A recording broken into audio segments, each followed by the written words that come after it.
So lately, I've sort of been on a journey of reading the most popular mangas that are currently coming out right now. The mangas that everyone is hyping up to be the next big thing, especially since a lot of my favorite series have already ended or are currently in the process of ending. And very recently, I caught up to Sakamoto Days, which I absolutely loved from start to finish. I already made a full review on that on my channel, so if you want, go check that out. But the next manga that was on my list was a manga known as Dandadan.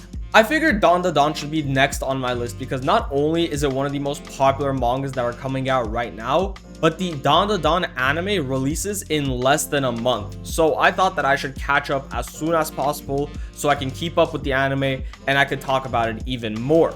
Also, out of all the mangas I had lined up to read, Dandadan was probably the one I was most excited for because the art style, first off, looked really good and the character designs were on another level. When I saw the character designs for the main character's transformation, I was like, wow, that is dope. I have to read this manga. For those of you who don't know what Dandadan is about, or maybe have not heard of it, let me give you a quick synopsis. The story revolves around our main character, Okarun, and Okarun is your stereotypical nerdy high schooler, I guess you could say. He doesn't have many friends. Actually, he doesn't have any friends in the beginning of the story. People sort of avoid him. They think he's weird. Up until he meets Momo Ayase. Momo Ayase, compared to Okarun, is very popular in the school. However, they stumble across each other and they make a bet. Okarun believes in aliens. Meanwhile, Momo Ayase believes in spirits and ghosts, and both of them decide to prove the other person wrong. Momo goes on to explore an abandoned facility while Okarun goes on to explore a supposed haunted tunnel. Turns out, both aliens and ghosts exist simultaneously with one another, and Momo is captured by aliens, meanwhile Okarun is taken over by an evil spirit known as Turbo Granny. Okarun basically ends up gaining abilities from this evil spirit, meanwhile Momo awakens her spiritual powers after being captured by the aliens. So now that you're caught up and you sort of understand what Dandadan is about, let me tell you my personal thoughts on it. And as much as it pains me to say this, I didn't really like it. Now, the manga has 165 chapters as of me recording this video. I'm about 35 chapters into the story, and I know people are going to be like, oh, if you're not fully caught up, you have no right to criticize the manga. But here's the thing, Dandadan so far is a very short manga. I am over 20% into it. That is a fifth of the way into the manga already, and I still don't think it's that good. I feel like if I don't like a manga 20% into it, chances are I'm not really going to end up liking it later on. And honestly, if it takes a manga over 20% or over a fifth of the story to get good, chances are it's not that great of a manga. Now, again, I don't have much right to criticize it as much as I'm doing right now because I'm not caught up. Who knows? If I catch up, it might be the greatest manga I have ever read. But so far, from what I've read, this manga is really mediocre at best. It honestly pains me to say this because, again, I was most excited to read Dandadan, so I had really high expectations, but those expectations have not been met at all. For starters, the fan service in this manga is ridiculous. The amount of fan service that I have seen from just reading 30 chapters alone is already more than most series have altogether. It's like, given the opportunity, the author will immediately tear the clothes off of every single main character. And it's really disturbing to read, especially since these are high schoolers. These are like literal kids. And yet, every other chapter, their clothes are being absolutely torn off. Like in the very first chapter, Momo's clothes are already going bye-bye and she is practically naked for half of the chapter. And on top of the fan service, there is just so many explicit sexual scenes that should not be in a manga revolved around high schoolers. Like when Momo gets kidnapped by aliens, honestly, I don't even know how to properly explain this, but let's just say the alien whips out his robotic banana organ, as they call it in the manga. That is not a term I'm coming up with. This is a term used in the manga, banana organ. The alien whips out his robotic banana organ, and he proceeds to try to have intimacy with Momo, who is once again a high schooler. Like, it's only the first chapter, and already this manga is setting off some major red flags with the amount of disgusting fan service that we're getting in it. And don't worry, because it's not just Momo that has this happen to them. Okuran's entire plotline revolves around getting his private parts back. I'm being dead serious. The first chapter, Okuran has his private parts stolen by Turbo Granny, the spirit that possesses him.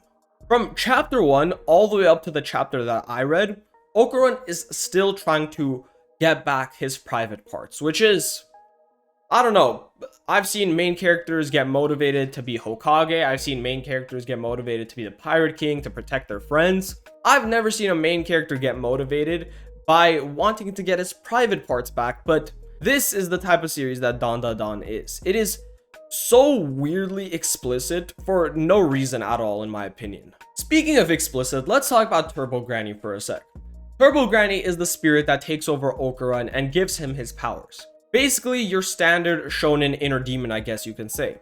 However, take your standard shonen inner demon, give him a bunch of weird dialogue, and you'll give yourself Turbo Granny.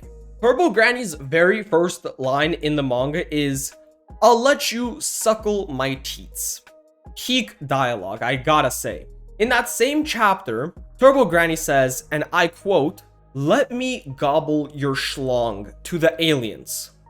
I mean, writing just does not get better than this. You cannot find better dialogue in any other manga than this. Like, out of the 30-something chapters that I've read, sometimes when I'm reading this, it feels like it's written by a middle schooler who just found out how people can woohoo with one another, and they just decided to throw in as much dirty and explicit and nude scenes as possible. Now, I must say, the manga is not all bad from what I've read. For starters, this manga has some crazy art. The double spreads in this manga are insane, and every time I see them, I'm shocked because of how well they are drawn. So, in my opinion, the art of this manga is by far its best thing. I mean, it is so nice to read the fight scenes and to just read the chapters overall because it is so well drawn. From what I've seen, the character designs are also amazing, especially the transformations with Okuran using Turbo Granny's powers. His transformation looks phenomenal and is honestly one of the main reasons why I wanted to read this manga in the first place, because of how cool the transformations and the forms looked. The manga also has a lot of good character interactions, especially between Okuran and Momo, and their whole love dynamic with one another, with both of them crushing on each other, but not wanting the other person to know that they're crushing on each other. It's just always fun to read their interactions when they come up. The fights are also pretty cool in my opinion. Out of the few fights I've read so far, none of them have really disappointed me whatsoever. So the art, the character interactions, and the fight scenes, along with the character designs, are all pretty great in this manga. In concept, I should really be enjoying this manga. It has all the traits that I like. It has great fights, great character interactions, great art, great designs, so I should really like this manga.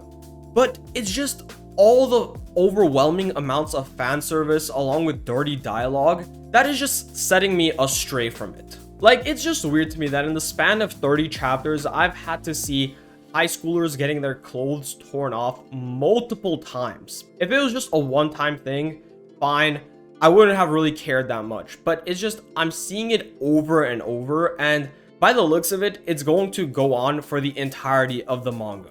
Also, having a main character whose driving force is to get back their private parts is also just a bit bizarre to me. It's not what I'm used to.